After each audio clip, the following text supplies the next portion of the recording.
Trent Gallagher's shadow stretched long and thin across the sand as he stood atop a windswept dune, watching the sun dip below the horizon. The desert sky blazed with streaks of orange and pink, colors that reminded him of his youth, when the world had been less barren and more forgiving. He turned from the sunset, his boots descending heavily as he made his way back to the caves where his community thrived against all odds. Even in Trent called Milo Montgomery, his voice echoing against the rocky walls. The scout was perched on an outcropping, binoculars trained on the wasteland. "Quiet as we like?" Trent asked, squinting up at the man's silhouette against the fading light. "Nothing but dust devils stirring trouble," Milo replied with a nod. Inside the main cave, the air hummed with activity as the day's end brought everyone together. Children darted between legs, laughter bouncing off the stone. Women and men gathered around a large fire pit, skewering chunks of meat and vegetables onto spits. The aroma of cooking food mingled with the earthy scent of the cave. "Looks like a fine meal tonight," Trent said, clasping hands with Lena Guerrero, the elder who sat mending clothes by the fire's glow. Her eyes, sharp as ever, flickered up to meet his. "Only because we work together, Trent. As your father always said, community is our lifeline." He nodded, feeling the weight of his father's absence. It had been a hard fight, the one that took his father's life and thrust leadership upon Trent. But in these moments, surrounded by the fruits of their collective labor, he felt the old man's principles guiding him still. "Let me help with that," Trent offered, taking a needle and thread from Lena's gnarled hands. His fingers, more accustomed to the grip of a knife or the heft of a water canister, worked clumsily, but with care. "Your mother had the gentlest touch," Lena remarked, her tone tinged with nostalgia. "You've got her heart, if not her hands." Trent managed a half-smile, his blue eyes reflecting the firelight. "I do my best, Lena. That's all any of us can do." The children, finished with their games, huddled close to listen as Faye Thompson, their healer, recounted tales of the old world. Stories of green fields and open waters sounded like myths in this desolate place, yet they sparked hope and a sense of unity among the listeners. "Remember, we survive not just on water and food, but on stories and songs," Faye said, her voice carrying the melody of a time before the fall. Speaking of survival, Gideon Hayes interjected, joining the group with a stack of freshly cut wood. "This should keep us warm through the night."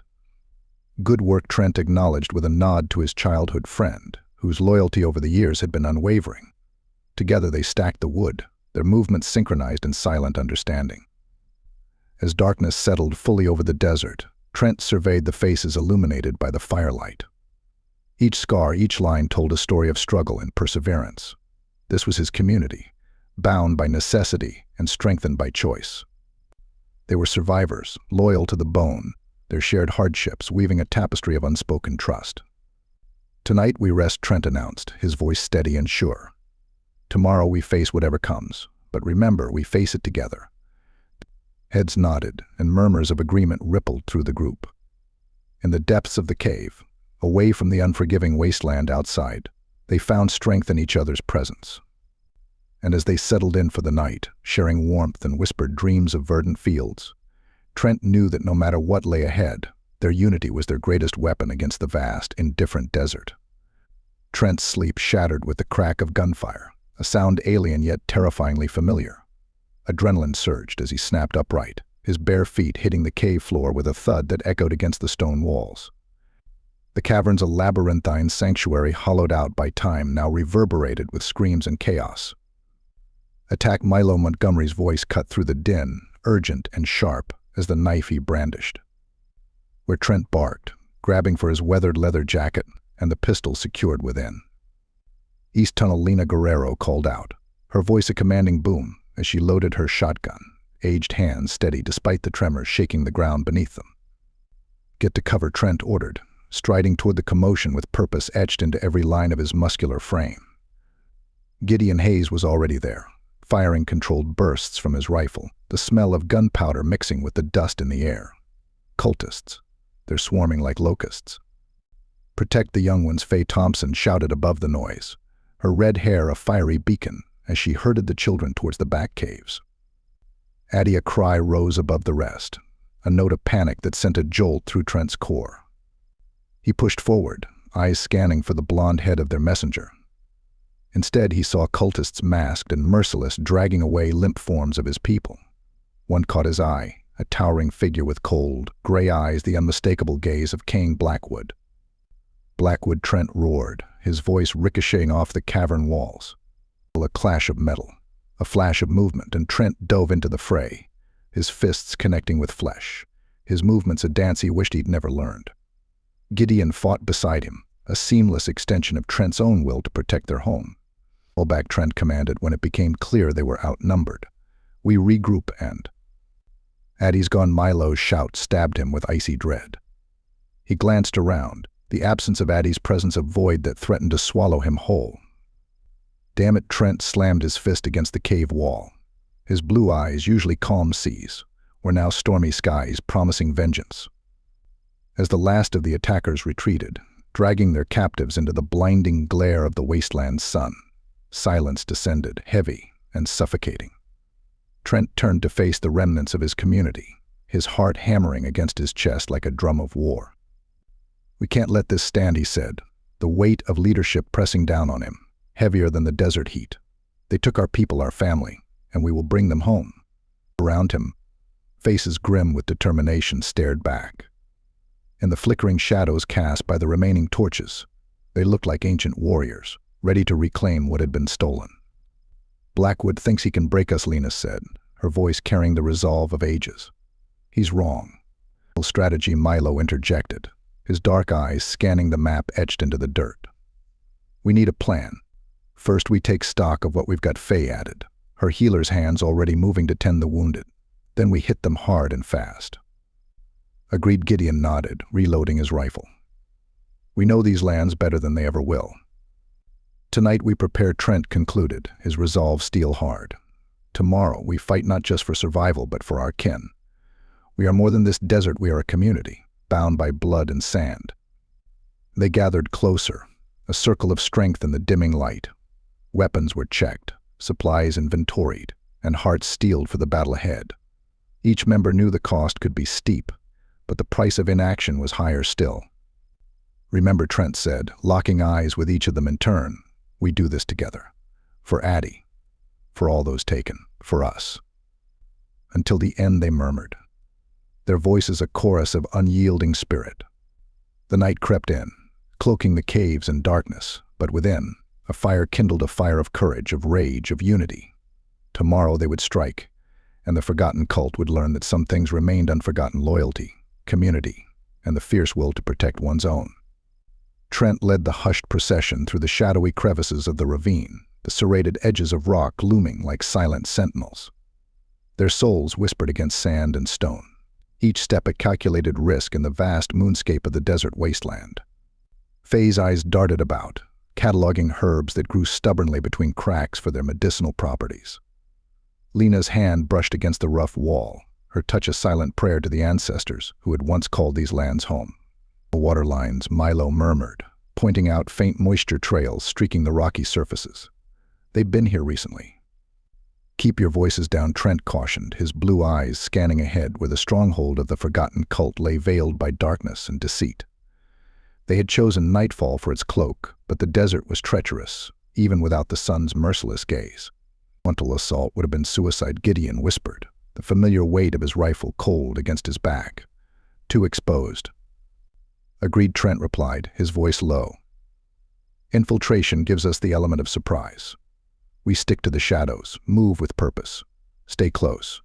The stronghold loomed before them, a jagged silhouette against the star-pricked sky. It was a fortress carved from despair, its ramparts lined with the broken dreams of those ensnared by King Blackwood's twisted vision. "Entry point?" Faye asked, her gaze locked on a poorly lit segment of the perimeter wall. "The east side, where the watch is weakest," Milo responded, leading them with the confidence of one who knew every inch of this harsh terrain. They reached the designated spot, hearts thrumming, breaths held. One by one, they scaled the loosely piled stones, as silent as the ghosts rumored to wander the wasteland. Once over, they crouched among the debris of a world forgotten, the air heavy with the scent of decay and disregard. Section by section, Trent instructed, his ponytail a dark flag in the breeze. "Milo, take point. Faye, keep an eye on our trail. Gideon, Lena, Cover our flanks. Stay sharp, Lena added, her brown eyes reflecting years of battles fought and won. We're not alone in these walls. Their advance was slow, methodical. Every corner turned could spell discovery, every shadow a potential threat. They communicated in signs, a language born of necessity and trust. But trust could only carry them so far. Movement, Gideon signaled, a flutter of fingers barely visible in the dim light. A patrol rounded the bend, 3 figures armed and alert. A tense moment stretched, filled with the possibility of violence, the inevitability of confrontation. Down Trent commanded, pressing into an alcove. Faye's breath was a whisper against Trent's ear, her presence reassuring despite the danger. They watched as the patrol passed, oblivious to the predators in their midst. The community's survival depended on moments like these, moments when patience outweighed passion, when calm conquered chaos. Clear, Milo signed, and they continued their perilous journey deeper into the bowels of the stronghold. It wasn't long before another obstacle presented itself, a door, sealed tight, with no discernible way to bypass it unnoticed. Options, Trent queried. We'll force it, and we risk alerting the whole compound, Milo assessed. Diversion, Gideon suggested, his mind already sifting through possibilities. Risky, Lena warned. Could split their forces or double them. Let's find another way around, Trent decided after a pause heavy with the weight of command. Keep it quiet. Keep it smart. They backtracked, searching for an alternative route, their senses strung tight. But the stronghold was a labyrinth, and every choice bore the risk of ruin. As they maneuvered through a narrow passage, the shrill sound of an alarm pierced the silence, followed by the clamor of boots on stone. Discovered, Faye breathed, her healer's hands now balled into fists of readiness. Positions, Trent ordered, his own muscles tensing for the fight he'd hoped to avoid.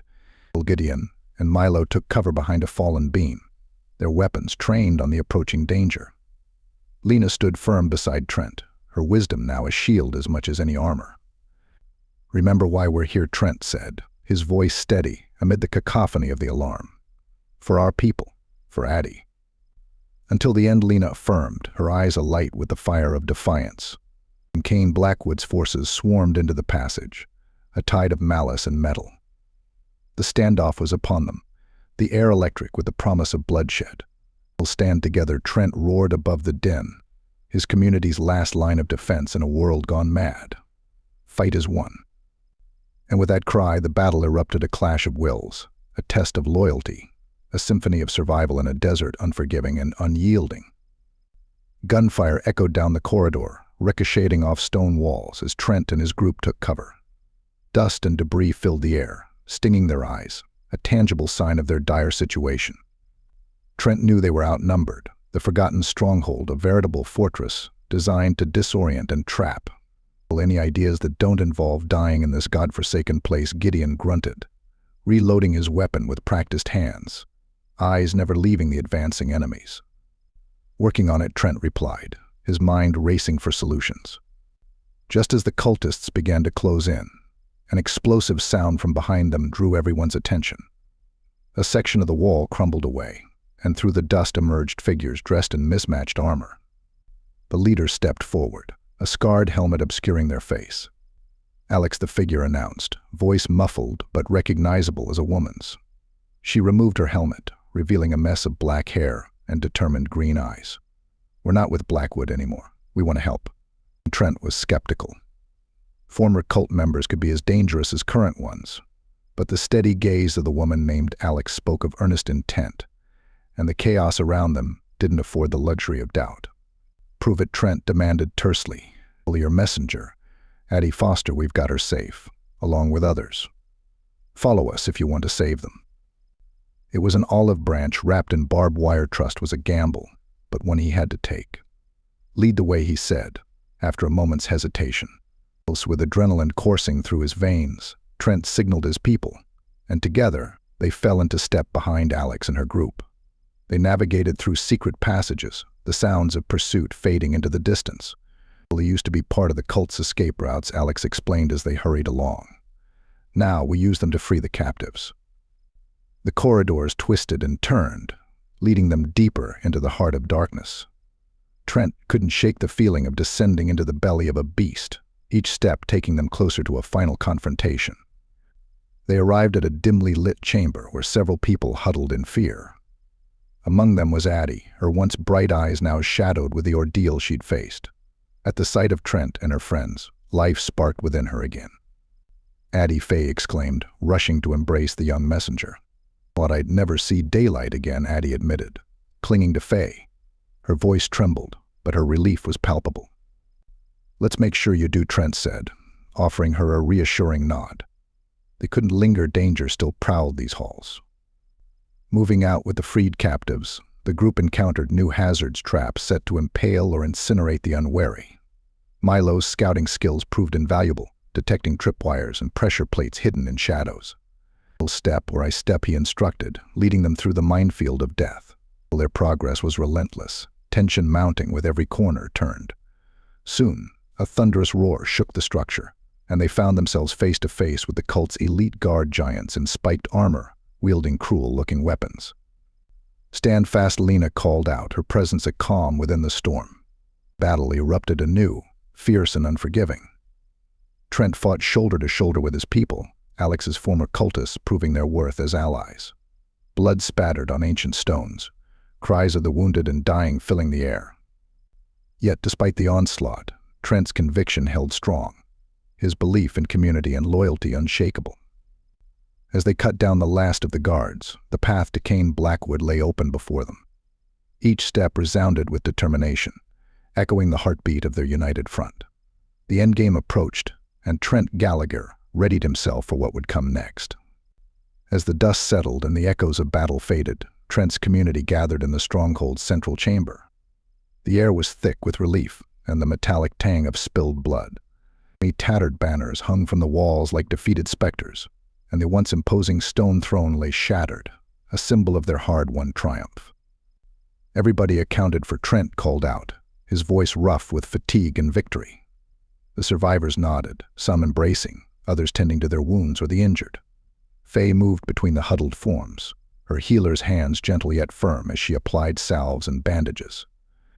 Addie Trent approached the young messenger, her face smeared with dirt, but eyes alight with a fire that spoke of her resilience. "You did good." Thanks to everyone here, her voice was small but fierce. Around them, the community rejoiced, laughter mingling with tears. Gideon clapped Trent on the back, a grin splitting his weary face.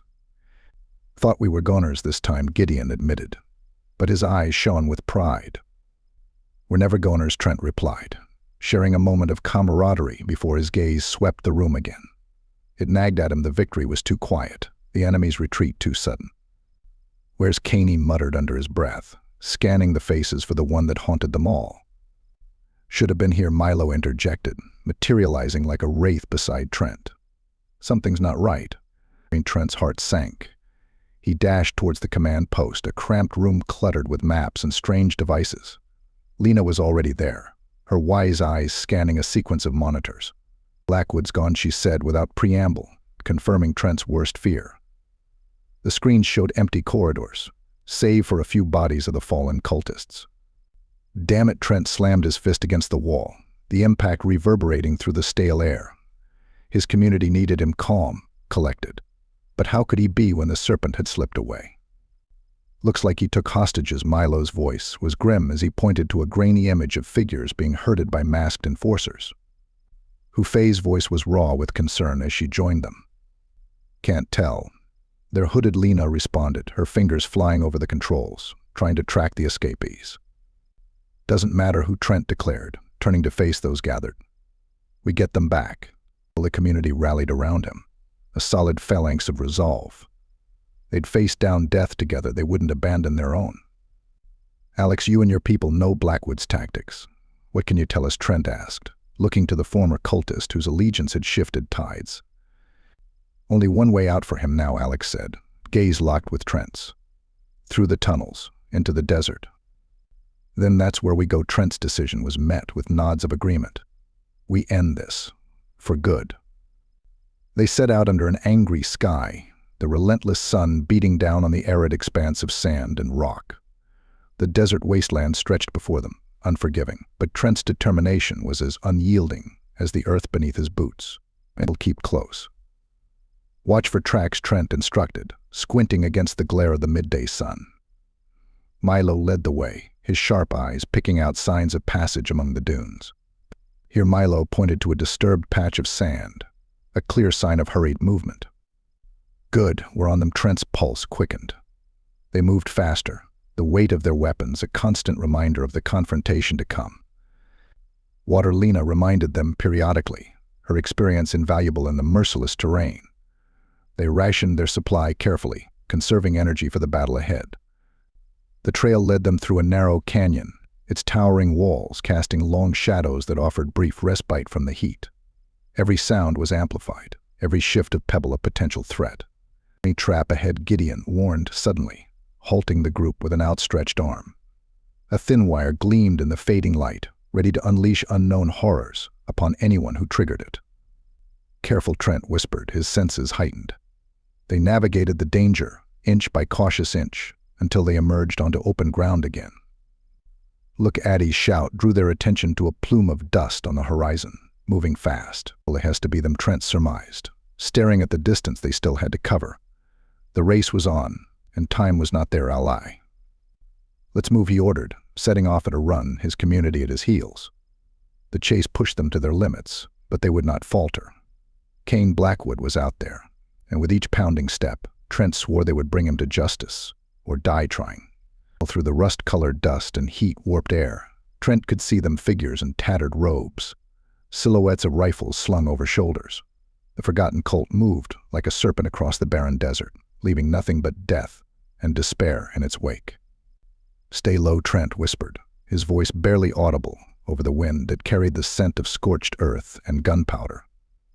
The group found cover behind a cluster of boulders, their surfaces pocked with the scars of ancient erosion. Gideon crouched next to him, his eyes scanning for movement, while Faye applied quick, practiced hands to bandage Milo's arm, which had taken a graze from a bullet that sang past too closely. Ready, when you are, Gideon said, a grim set to his jaw. Trent nodded, feeling the weight of his rifle as an extension of his own determination. They weren't just fighting for survival anymore, they were fighting for retribution, for every soul snatched away by Kane Blackwood's relentless ambition. As they edged forward, the sun dipped lower, bleeding crimson across the horizon. An ambush was imminent. Trent could feel it in his bones. Contact, Lena called out, her voice laced with urgency. A volley of gunfire erupted from the cultists, hidden amongst the jagged rocks ahead. Return fire, Trent commanded, the sound of his own voice drowned out by the cacophony of battle.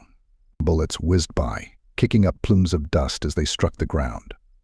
Trent fired back, each shot a precise response to the chaos around him. His heart hammered against his ribs, yet his hands remained steady, his aim true. Adelaide, the cry cut through the thunderous noise, pulling Trent's focus sharply to his right. He spun just in time to see Addie collapse, a dark stain spreading across her chest. Her small frame crumpled to the earth, her messenger bag abandoned beside her. Medic, Trent roared, but even as he called out, he knew it was too late. Faye rushed to Addie's side, her healer's instincts taking over, but the grim reality settled upon them like a shroud. Addie's bright, youthful eyes stared unseeing at the sky, her journey ended far too soon. Pull back, he ordered, his voice cracking with emotion. They retreated, carrying Addie's body with them, the cultists' triumphant shouts echoing behind them. Once they reached relative safety, Trent sank to his knees, his gaze locked on Addie's still face. She had been vibrant, full of life. Now she lay silent, another casualty in a war that seemed to have no end. Is this what we're fighting for, he muttered, his voice hoarse with grief. To watch our young die. Addie believed in our cause, Trent, Lena said softly, her hand resting on his shoulder. She knew the risks. Believing isn't enough, Lena, Trent replied, his blue eyes clouded with doubt. We're up against a monster who doesn't value life. How many more will we lose before this ends?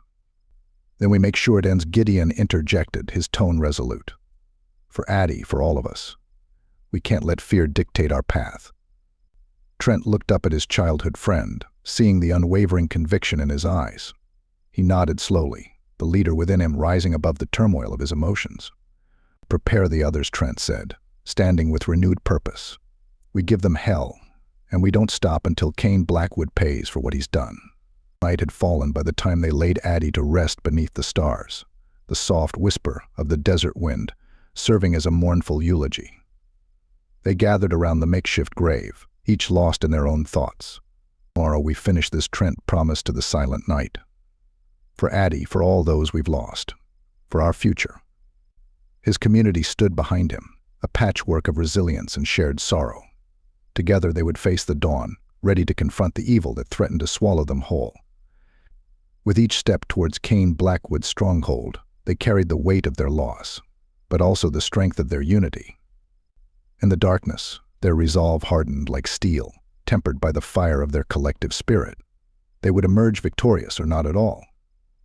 The desert's horizon blazed with the furious glow of dawn as Trent Gallagher led his ragtag band of survivors and their newfound allies toward the heart of Cain Blackwood's stronghold. The air was thick with tension, the silence punctuated only by the crunch of boots on parched earth and the occasional metallic click of weapons being readied for the confrontation that lay ahead. Trent's eyes, steely blue mirrors reflecting the fiery sky, scanned the makeshift ramparts cobbled together from rusting metal sheets and sun-bleached bones. Behind those barriers, the forgotten cult waited, their own anticipation a palpable force that seemed to reach out across the wasteland like tendrils of an unseen storm. Without warning, a cacophony erupted as gunfire tore through the morning calm, a staccato symphony of defiance against the cult's oppression. Trent's community surged forward, a wave of determination crashing against the shore of Blackwood's defenses. Their battle cries intermingled with the sounds of combat, creating a discordant harmony that spoke of desperation and unyielding resolve. "Stay close," Trent shouted over the din, his voice the anchor in the chaos as he led his people forward. Bullets whizzed past, kicking up clouds of dust as they weaved through the maze of debris that littered the no-man's land between them and salvation. Then, like a phantom rising from the sands, Cain Blackwood stepped into view atop the ramparts, his presence commanding even amidst the bedlam. His gray eyes locked onto Trent's, and for a heartbeat, time seemed to slow, the noise fading into a distant echo.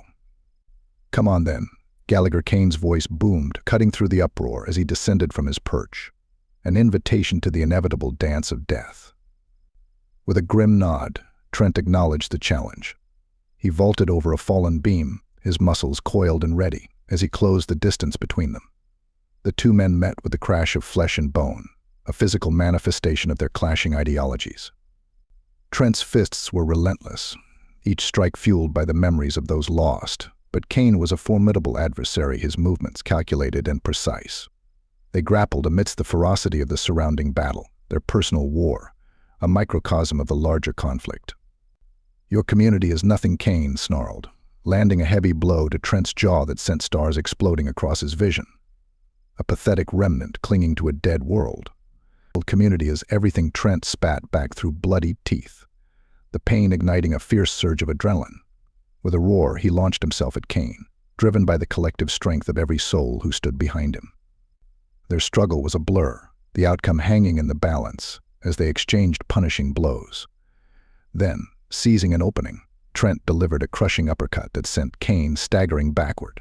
"The community endures," he roared, the words rallying his spirit as he pressed his advantage, embodying the very essence of loyalty and unity that had sustained them this far. With a final Herculean effort, Trent overpowered Cain, pinning him to the ground beneath the unforgiving desert sun. The cult leader's cold eyes flared with fury and disbelief, but it was too late. Trent's resolve was unbreakable, his cause just. "Your reign of terror ends now," Trent declared, the weight of his responsibility anchoring his trembling arms as he restrained Cain. A cheer rose from Trent's comrades, their voices weaving a tapestry of triumph that would be etched into the annals of their shared history. As the remaining cultists surrendered or fled, the kidnapped members of the community were freed, their tearful reunions painting a poignant counterpoint to the brutality that had preceded them. Trent stood, panting heavily, gazing out at the faces of those he had sworn to protect. They were battered and scarred, but unbowed. In their eyes he saw not just gratitude, but a reflection of the indomitable human spirit that refused to be extinguished. As Cain was bound and led away, Trent allowed himself a moment to feel the weight of what they had accomplished. They had faced the abyss and emerged not just alive, but stronger.